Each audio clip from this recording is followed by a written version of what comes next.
Assalamualaikum warahmatullahi wabarakatuh. Perkenalkan, nama saya Nurmala Sari, guru Bahasa Indonesia. Dan kali ini akan membahas tentang materi teks prosedur di kelas 11. Apa saja yang akan kita pelajari pada pembahasan kali ini?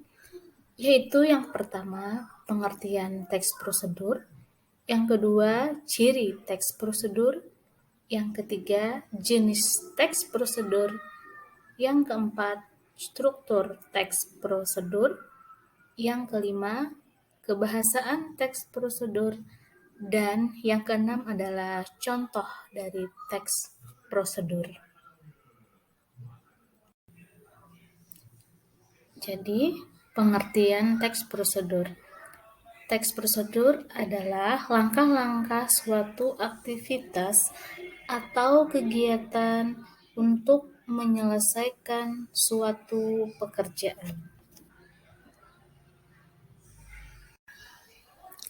Ciri teks prosedur sama halnya dengan teks yang lain. Teks prosedur memiliki beberapa ciri, antara lain yang pertama menggunakan kalimat perintah, yang kedua terdapat panduan yang harus dilakukan, yang ketiga menggunakan kata kerja aktif, yang keempat menggunakan konjungsi atau kata hubung, yang kelima terdapat aturan dalam hal bahan atau kegiatan, yang keenam menggunakan kata keterangan untuk menyatakan rincian waktu, tempat, dan cara. Yang ketujuh, terdapat isi kegiatan yang harus dilakukan secara urut.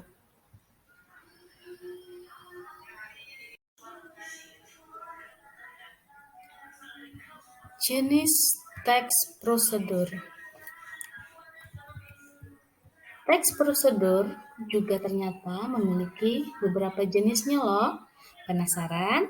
Berikut jenis-jenis teks prosedur.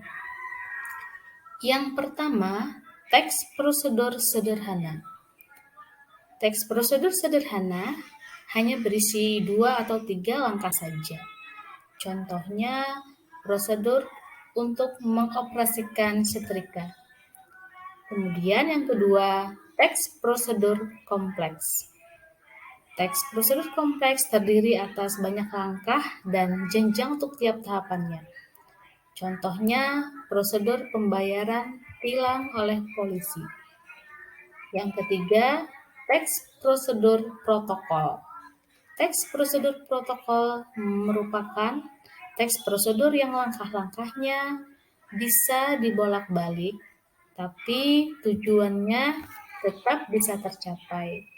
Contohnya, cara memasak mie instan.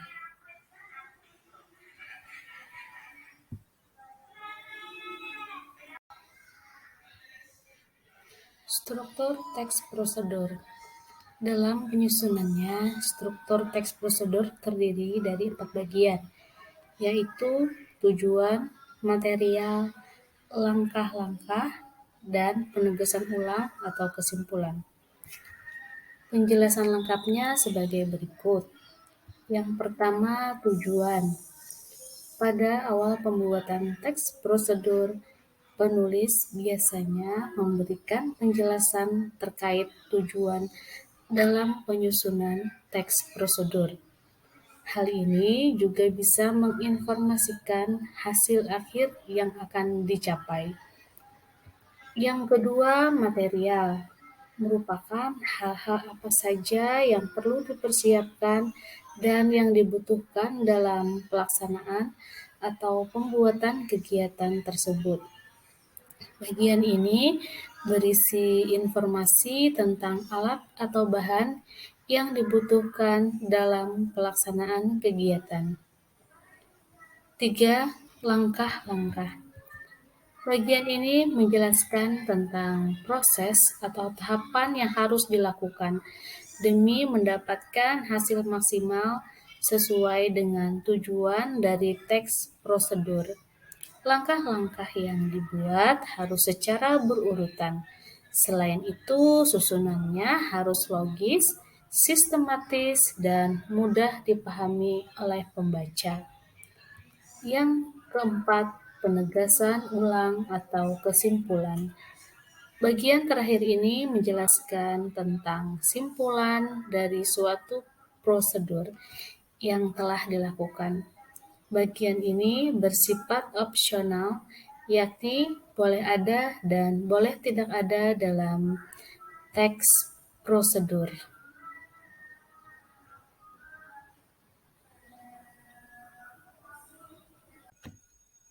Kaidah kebahasaan teks prosedur yang pertama menggunakan kalimat imperatif, deklaratif, dan interrogatif. Kalimat imperatif disebut juga kalimat perintah. Jadi kalimat ini berfungsi untuk memerintah. Yang kedua, kalimat deklaratif disebut juga kalimat pernyataan. Jadi kalimat ini berfungsi untuk menyatakan informasi atau berita. Kemudian kalimat interrogatif disebut juga kalimat pertanyaan. Kalimat ini berfungsi untuk bertanya. Yang kedua, menggunakan urutan atau langkah. Teks prosedur menggunakan urutan langkah satu persatu. Langkah itu harus urut, tidak boleh dibalik atau salah satunya dihilangkan. Hilangnya salah satu langkah akan membuat tahapan alur kerja dalam teks prosedur menjadi tidak utuh.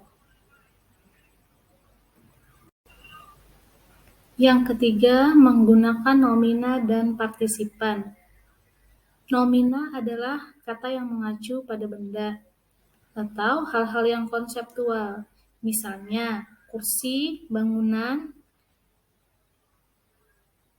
Partisipan dalam teks prosedur biasanya manusia secara umum seperti pengendara, Anda, kita, yang disesuaikan dengan konteks kalimat. Yang keempat, menggunakan verba atau kata kerja. Verba atau kata kerja adalah kata yang menunjukkan aksi, peristiwa, keadaan. Misalnya, menulis, melihat, dan menyaksikan. Kata kerja dalam teks prosedur biasanya berupa verba tingkah laku atau verba yang mengacu pada ungkapan verbal atau verba material atau verba yang mengacu pada tindakan fisik. Contoh verba tingkah laku antara lain menerima, menolak, dan sebagainya. Contoh verba material antara lain menulis, membaca, dan menyetir. Yang kelima, menggunakan konjungsi. Konjungsi yang digunakan dalam teks prosedur biasanya berupa konjungsi temporal seperti pertama, kedua, ketiga, selanjutnya, sesudah itu, kemudian.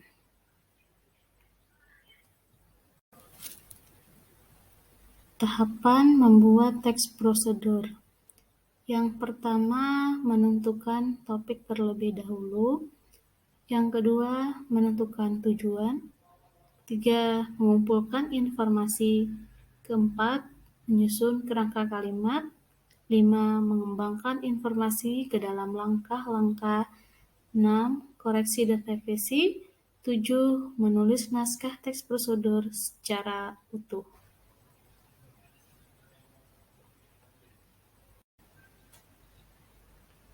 Contoh teks prosedur.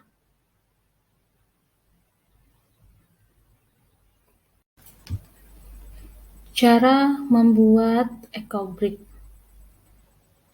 Eco-brick berasal dari kata eco yang berarti lingkungan dan brick yang berarti bata, yang jika digabung artinya secara umum menjadi sebuah bata yang ramah lingkungan. Kemudian cara pembuatannya, Botol plastik apapun dapat digunakan untuk membuat ekobrik. Jadi siapkan botol plastik, sampah non-organik dan non-biologi, gunting, dan kayu atau tongkat untuk memadatkan. Jadi walaupun terlihat mudah, namun pada proses pembuatannya ada beberapa hal yang harus diketahui. Nah, sekarang kalian bisa menyimak tentang video langkah-langkah dalam pembuatan ekobrik berikut ini. Selamat menyaksikan.